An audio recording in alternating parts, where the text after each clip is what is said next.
AMA, Associação Mulheres Avante.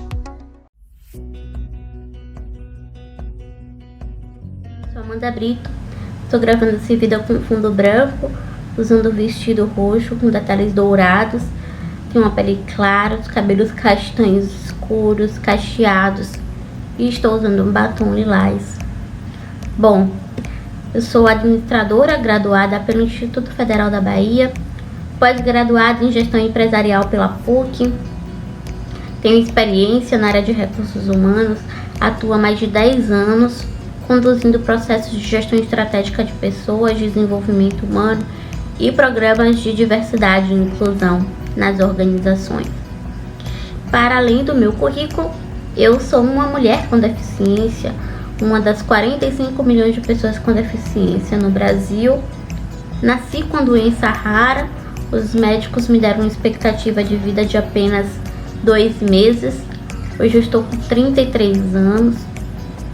Costumo dizer que a educação foi a única oportunidade que tive de romper o ciclo de invisibilidade no qual muitas pessoas com deficiência elas ainda estão inseridas. Durante no início da minha carreira, tive muita dificuldade em me inserir no mercado de trabalho por conta da deficiência, mesmo tendo o mesmo desempenho acadêmico que os meus colegas, participando dos mesmos congressos, enfim. E isso me motivou realmente a estar engajada nessa contribuição para reduzir esse abismo social que existe ainda entre as pessoas com e sem deficiência no nosso país. Bom, justamente por isso sempre sou convidada a falar sobre a importância da inclusão de profissionais com deficiência no mercado de trabalho. Nós estamos em 2021, ano em que celebramos 30 anos da lei de cotas, uma lei que obriga empresas a contratarem profissionais com deficiência, empresas, organizações de uma forma geral com mais de 100 funcionários. Mas infelizmente o que nós vemos é que ainda há um longo caminho a ser trilhado. Isso porque dos 45 milhões de pessoas com deficiência que existem no Brasil, no ano passado apenas 1% estava inserida no mercado de trabalho. E os efeitos da pandemia impactaram negativamente, como era esperado, nessas estatísticas. Só em 2020, nós tivemos um saldo negativo de mais de 20 mil vagas que deixaram de ser ocupadas por profissionais com deficiência. Foram mais de 70 mil desligamentos e apenas 50 mil contratações. Então, efetivamente, nós tivemos um aprofundamento dessa desigualdade social e econômica com relação às pessoas com deficiência. E um dos grandes primeiros mitos que nós precisamos desconstruir na nossa sociedade é que não existem pessoas com deficiência qualificadas para ocuparem esses postos, né? Então, o ciclo de invisibilidade é complexo. Existem uma série de desafios que a nossa sociedade precisa enfrentar para efetivamente promover a inclusão desses profissionais com deficiência aí no mercado de trabalho. Um outro ponto também que é importante discutirmos é a ideia de que nós precisamos apenas cumprir uma lei de cotas, né?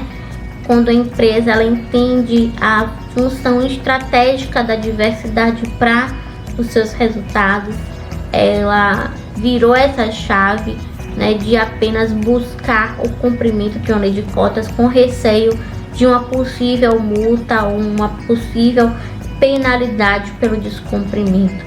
Então, essa ideia de que vamos contratar profissionais com deficiência apenas para cumprir uma legislação vigente, sem dúvidas, ela é completamente obsoleta e não condiz aí com o que o mercado demanda em termos de inovação.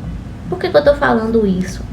Não adianta pensar em inovação nas organizações se nós continuamos contratando pessoas que frequentam as mesmas universidades, que leem os mesmos jornais e que têm experiências de vidas e repertórios muito parecidos. E a partir do momento que nós entendemos a importância de contratar e incluir pessoas que são diferentes, né, que apresentam repertórios distintos, que apresentam desafios diferentes, nós efetivamente entendemos a essência aí do estímulo à criatividade, ao desenvolvimento de competências comportamentais nas organizações e culminando, claro, nesse processo de inovação que é tão importante, não só dos processos, mas dos produtos e serviços que são ofertados por essas organizações. Então, a partir do momento que a gente tem um profissional com deficiência, né, que demanda o desenvolvimento de habilidades, de comportamentos que talvez não demandasse se nós não tivéssemos aquele profissional com deficiência naquele time, efetivamente nós estamos contribuindo para elevar o resultado, a performance daquele time a um outro patamar. Então, sem dúvidas, essa desconstrução desse paradigma de que eu vou contratar apenas porque eu preciso cumprir a lei de cotas é fundamental para que as organizações virem essa chave. Então, nós não vamos contratar apenas pela lei de cotas, nós não vamos contratar apenas porque é socialmente responsável, mas porque efetivamente impacta nos resultados da minha organização, que atende a um grupo de consumidores cada vez mais exigente e cada vez que procura mais consumir de marcas que impactem positivamente na nossa sociedade. Além desse ponto que precisa ser considerado para o resultado das organizações, nós não podemos deixar de considerar o efeito positivo que isso traz na vida desses profissionais com deficiência. Nós estamos falando sobre levar dignidade através do trabalho. Não só através do trabalho, mas através da interação e do desenvolvimento profissional e pessoal desses profissionais. Bom, isso sem falar no impacto positivo que isso traz também para a nossa economia. A partir do momento que nós aumentamos o poder de consumo desses profissionais, nós estamos alimentando toda uma cadeia que efetivamente mexe com a economia do nosso país, com a economia local efetivamente, mas sem dúvidas com a economia de todo o nosso país. Então, será mesmo que a diversidade, que a inclusão de profissionais com deficiência diz respeito apenas às pessoas com deficiência? Ou efetivamente nós estamos aí transformando toda uma sociedade a partir da necessidade de um público específico? Isso sem falar em um ponto que é muito importante considerar, que muitas vezes as pessoas sem deficiência nunca cogitam a possibilidade de adquirirem uma deficiência ao longo da vida, né? E o que nós vemos é que isso é muito mais comum do que se imagina. Então, essa ideia também de que, bom, eu sou uma pessoa sem deficiência, então isso não me diz respeito, né? É completamente inadequada, porque efetivamente a gente nunca sabe quando é que esse ponto vai ali tangenciar a nossa vida. Então, assumir esse compromisso com uma sociedade mais equânime, com a sociedade menos desigual e com a sociedade que promova oportunidade para as pessoas com deficiência deve sim ser um compromisso de todos e todas. Afinal, diversidade diz respeito a todo mundo. Muito obrigada.